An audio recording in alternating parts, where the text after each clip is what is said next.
नमस्कार मित्रों, जैसा कि हम लोग दीनदयाल उपाध्याय गोरखपुर विश्वविद्यालय बीएड प्रथम सेमेस्टर जो सीबीसीएस पद्धति पर परीक्षाएं होने को है, उससे संबंधित third paper childhood and growing up यानी कि बाल्यावस्था और अभिवृद्धि से संबंधित हम लोग पेपर की बात कर रहे हैं। तो आइए उनसे संबंधित कुछ और महत्वपूर्ण प्रश्नों के साथ आपके समक्ष उपस्थित हुआ हूं। तो पहला प्रश्न है, थार्नाडाइक ने सीखने से संबंधित मुख्य कितने नियमों या सिद्धांतों का प्रतिपादन किया है? तो आंसर आपके समक्ष हैं। प्रश्न तैयार रखिए कि थार्नाडाइक ने सीखने से यानी अधिगम से संबंधित जो मुख्य नियम बताए हैं वो 3 बताए हैं और गौड़ नियम पूछे तो वे 5 हैं। प्रश्न संख्या दूसरा है, पावलोव ने अपने सीखने के सिद्धांत का प्रतिपादन किसके ऊपर प्रयोग करके किया था? तो यह प्रश्न इसके पहले वाले में भी बता दिए हैं, महत्वपूर्ण प्रश्न है। सही उत्तर है कुत्ते पर।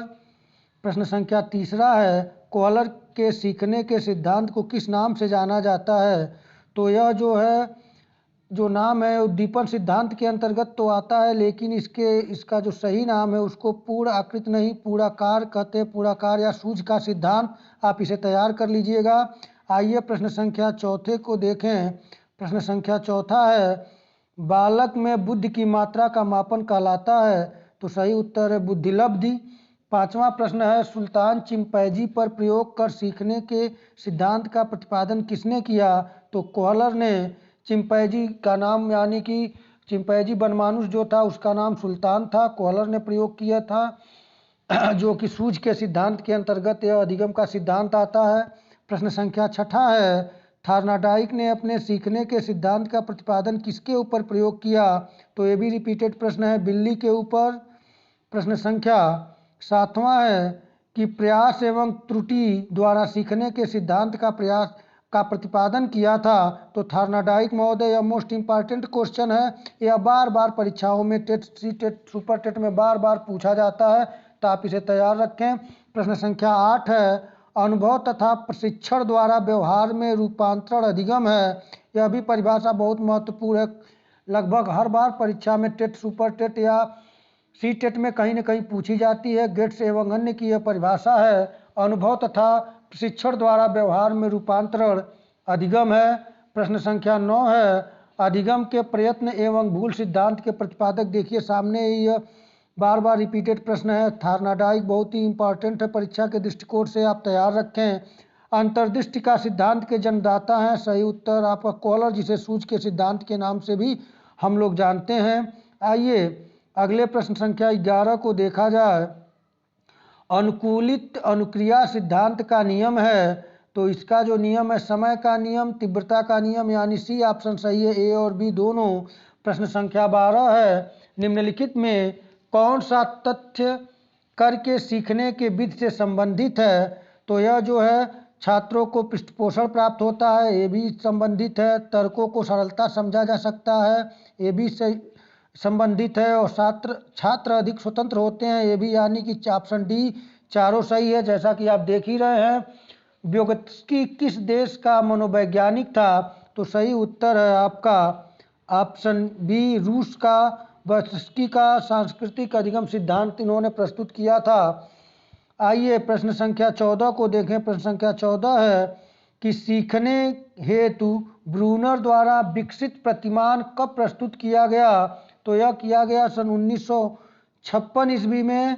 प्रश्न संख्या 15 है, जीन पियाजे ने किस अवस्था को आत्म केंद्रीयता की अवस्था कहा है? तो सही उत्तर ऑप्शन ए संवेदीगामक अवस्था। आप जानते हैं जीन पियाजे ने जो अपना संज्ञानात्मक विकास की थ्योरी दिया था, उन्होंने 4 भागों में बांटा था। पहला था संवेदीगामक अवस्था, दूसरा था पूर्व सक्रियात्मक अवस्था, तीसरा मूर्त सक्रियात्मक अवस्था और चौथा औपचारिक क्रियात्मक अवस्था या अमूर्त क्रियात्मक अवस्था। तो जीन पियाजे से भी कहीं न कहीं प्रश्न पूछा जाता है, तो आप इसे तैयार रखें। प्रश्न संख्या 16 आपके समक्ष है, योजना विधि के जन्मदाता हैं?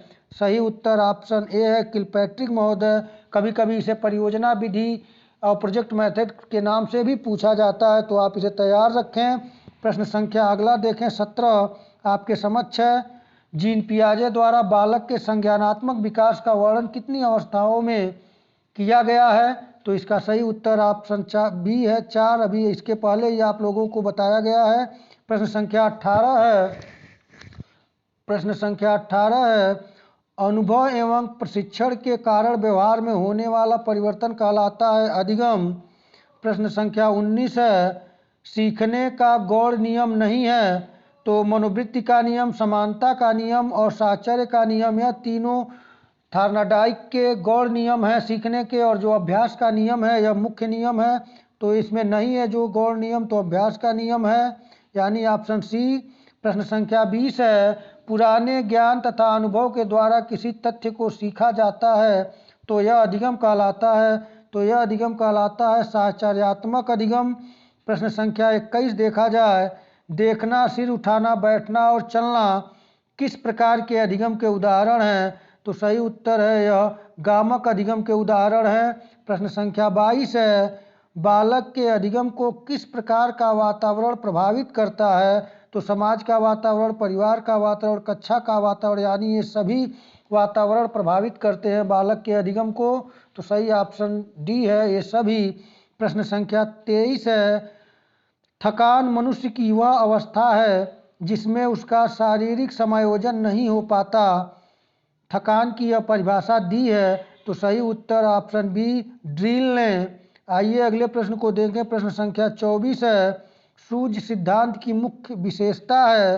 तो सही उत्तर है ऑप्शन ए, आहा अनुभव, यानी कि जो सूझ के सिद्धांत में वो जो चिंपैंजी कॉलर ने प्रयोग किया था चिंपैंजी पर, तो उस कमरे में वो इधर उधर घूमते घूमते फिर शांति से बैठ कर चारों तरफ पूर्ण स्थितियों पर ध्यान देता है और अकस्मात उसके दिमाग में उस बॉक्स पर असर जाता, अंतर्दृष्टि जाती है और उस बॉक्स को जोड़कर उसके ऊपर चढ़कर केले को प्राप्त करता है। तो सूझ सिद्धांत की मुख्य विशेषता है आहा अनुभव। प्रश्न संख्या 25 है, अधिगम का वक्र किसी दी हुई क्रिया में उन्नत या अवनत का वर्गीकृत कागज पर विवरण है, किसने कहा? तो यह स्किनर महोदय ने कहा। प्रश्न संख्या 26 है, अधिगम वक्र का प्रकार नहीं है। सही उत्तर है ऑप्शन बी, परवलयाकार वक्र। यह अधिगम वक्र का प्रकार नहीं है, जबकि सरल रेखीय वक्र, उन्नतोदर वक्र और नतोदर वक्र जो है यह अधिगम वक्र है। आइए अगले प्रश्न को देखें। प्रश्न संख्या 27 है, किसी विषय, कार्य अथवा परिस्थिति में अर्जित ज्ञान द्वारा अन्य किसी कार्य, विषय अथवा परिस्थितियों का लाभ प्राप्त होना कहलाता है। तो यह जो कहलाता है वह है आपका अधिगम अंतरण कहलाता है।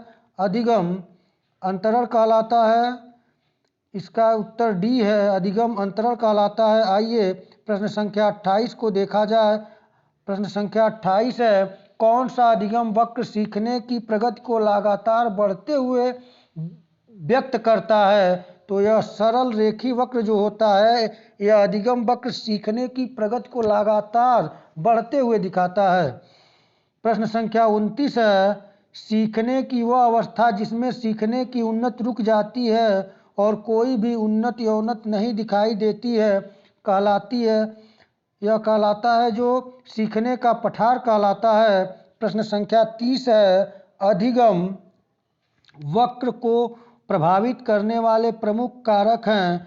तो अधिगम वक्र को प्रभावित करने वाले जो प्रमुख कारक हैं, अभ्यास भी है, उत्साह भी है, कौशल भी है, यानी कि ये सभी है। प्रश्न संख्या 31 को देखा जाए।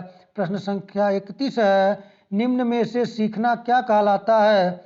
तो इसमें विकास, अनुकूलन और अनुभवों का संगठन, ये सभी सीखना कहलाता है। प्रश्न संख्या 32 है, निम्न में से कौन सी सीखने की विधि सामूहिक अधिगम विधि नहीं है? तो सही उत्तर इसमें प्रोजेक्ट विधि भी सामूहिक विधि है, डाल्टन और सिंपोजियम विधि भी सामूहिक अधिगम विधि है, और अभिक्रमित अधिगम जो है यह आपका सामूहिक अधिगम विधि नहीं है। तो इसका सही उत्तर ऑप्शन डी है, अभिक्रमित अधिगम। यह सामूहिक नहीं, यह व्यक्तिगत विधि है सीखने की। प्रश्न संख्या 33 है, सृजनात्मक चिंतन की प्रथम अवस्था है। तो यह है ऑप्शन सी, तथ्य संग्रह करना। सृजनात्मक चिंतन की प्रथम अवस्था तथ्य संग्रह करना है। तो आप लोग इन प्रश्नों को तैयार करते रहे, इन प्रश्नों से आपको परीक्षा में बहुत मदद मिलेगी। आपको अच्छे अंकों के साथ आप शिक्षक बनने का सपना पूरा करेंगे। आइए अगले प्रश्न को देखें। प्रश्न संख्या 34 है। पठार का कारण है तो सीखने में असफलता, परिपक्वता की कमी, रुचियों, ज्ञान का अभाव, यानी ये सभी पठार का कारण है, अधिगम के पठार का कारण। प्रश्न संख्या 35 है। सीखना प्रक्रिया मानी जाती है तो सीखने की प्रक्रिया निरंतर चलने वाली प्रक्रिया है। प्रश्न संख्या 36 है। सीखना एक प्रक्रिया है तो सीखना एक मानसिक प्रक्रिया है। प्रश्न संख्या 37 है। सीखने की प्रक्रिया को प्रभावित करने वाले शारीरिक कारक हैं तो ये सभी हैं स्वास्थ्य, आयु, लिंग भेद, यानी ये सभी सीखने की प्रक्रिया को प्रभावित करने वाले शारीरिक कारक हैं। प्रश्न संख्या 38 है। अभिप्रेरणा किसी कार्य को प्रारंभ करने, जारी रखने तथा नियंत्रित करने की प्रक्रिया है। यह कथन है गुड महोदय का। ये भी इसके पहले की वीडियो में भी यह प्रश्न था, बहुत महत्वपूर्ण प्रश्न है, तैयार रखिए। प्रश्न संख्या 39 और आज के इस वीडियो का अंतिम प्रश्न है। निम्नलिखित में से कौन सा अधिगम स्थानांतरण का सिद्धांत नहीं है? तो समरूप तत्व सिद्धांत भी अधिगम स्थानांतरण का है, द्विमात्रीय सिद्धांत भी है और गेस्टाल्ट सिद्धांत भी है, और प्रयत्न एवं भूल का जो सिद्धांत है यह अधिगम स्थानांतरण का सिद्धांत नहीं है। तो यहाँ 39 प्रश्न के लिए सही उत्तर जो अधिगम स्थानांतरण का सिद्धांत नहीं है, प्रयत्न एवं भूल का सिद्धांत, यह जो है अधिगम का सिद्धांत है। तो मित्रों आज इतना ही। इसके बाद अगले वीडियो के साथ और कुछ महत्वपूर्ण प्रश्नों के साथ उपस्थित होऊंगा। तब तक के लिए नमस्कार।